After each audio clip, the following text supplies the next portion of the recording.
I've got Greg Day from TWiSK. Have you got a microphone there, Greg? Yes, I have.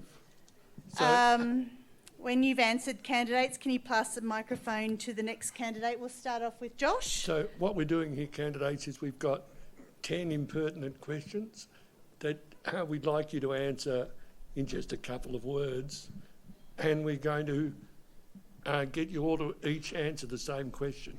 So answer it and pass it to the next person, please. So the first question, I'm Greg Day, I'm from TWiSK, by the way.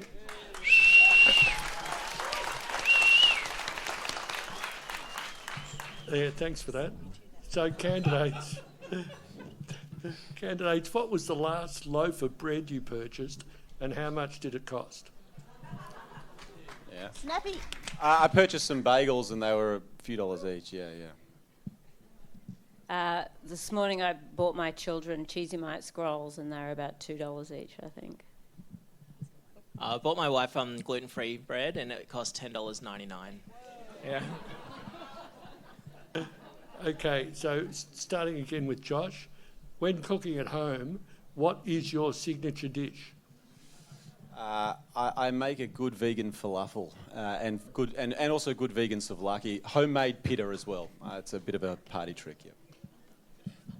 I am notoriously diabolical in the kitchen. I can boil a kettle and an egg, and we wouldn't call it a signature. My dad taught me a fish curry with coconut milk and spinach, and it's actually beautiful. So I'm not as good as my dad, but it comes a little bit close. Okay, this time we'll start off with Benson. What household chore do you avoid the most, and which chore uses your personal superpower? Great question. I avoid taking the bins down. I've got 3 little kids, 2 that are still using nappies, and I should take them down more frequently, but I try to avoid it when I can. The one that uses my superpower is I love play. And so it's not really a chore, but really after a long day when my son needs to get energy out, we play, we wrestle, and have a bit of fun, and that's part of my superpower. That's cute. I like that. I avoid watering the plants. I don't know how to love them to health, either over or underwater, and especially all the ferns, very bad. My superpower is actually collecting golden retriever fur on my person. So, yeah, some days I could make a whole second dog out of just what's on me. Vacuuming isn't great. I actually got one of those sort of automatic ones, and I've named it Brian, and it does a wonderful job, Brian. And the things that I love doing, things that use my superpower, I'm good at carrying things, Greg, so I can carry the bins and carry stuff, yeah. Don't do that too badly. I've been told I'm a bit of an orc. Anyway, that's a story for another day. Okay, we'll start this one with Sonya. What was the first concert that you attended? Oh, this is such a good one. I saw over at the Palais before it burned down. The Palace. What wasn't the Palais next to it? Palace. But the Palace. Oh, okay.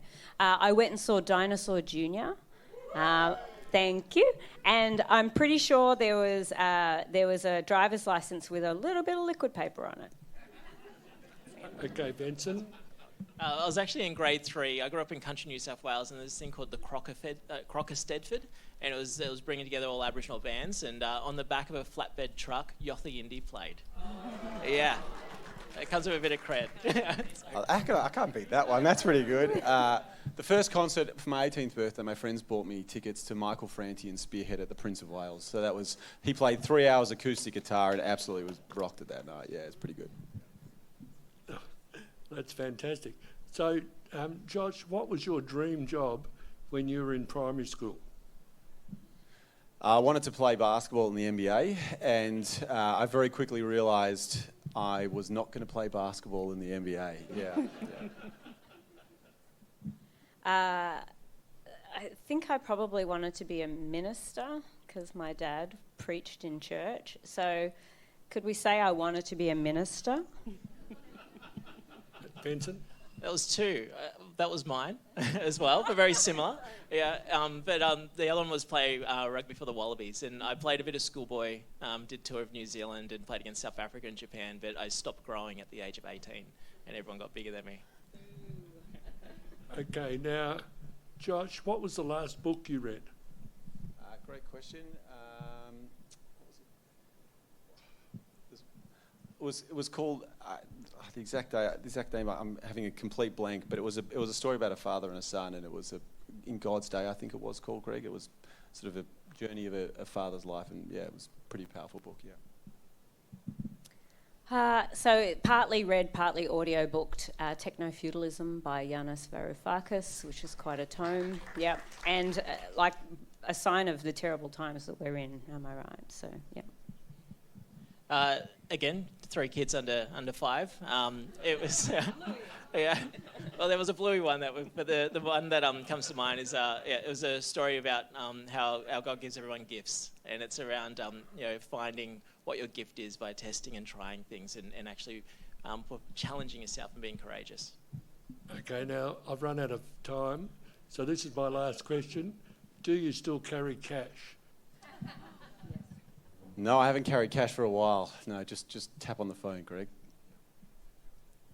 I am a one-woman cash economy, right? My children get money from their grandmother and today, Easter, apparently, is a time to send money to your grandchildren.